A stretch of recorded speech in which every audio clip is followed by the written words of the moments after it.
నమస్కారం ఘంటారావానికి స్వాగతం. ముందుగా ప్రధానాంశాలు.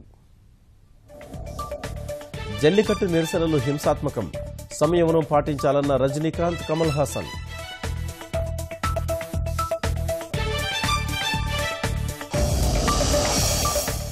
జల్లికట్టు బిల్లు ఆమోదానికి తమిళనాడు అసెంబ్లీ ప్రత్యేక భేటీ, లక్ష్యం నెరవేరాకే ఆందోళన విరమిస్తామన్న విద్యార్థి నేతలు.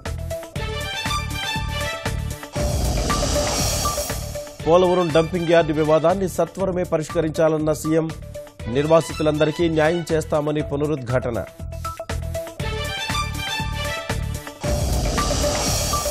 ఫిబ్రవరి 1న కేంద్ర బడ్జెట్కు మార్గం సుగమం, వాయిదా వేయాలన్న అభ్యర్థనను కొట్టేసిన సుప్రీంకోర్టు.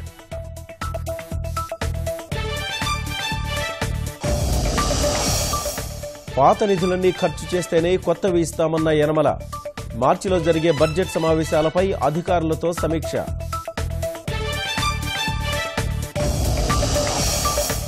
చిత్తూరు, నెల్లూరు, అనంత జిల్లాల్లో కరువు బృందాల పర్యటన, దుర్భిక్ష పరిస్థితుల్ని కేంద్రానికి నివేదిస్తామని వెల్లడి.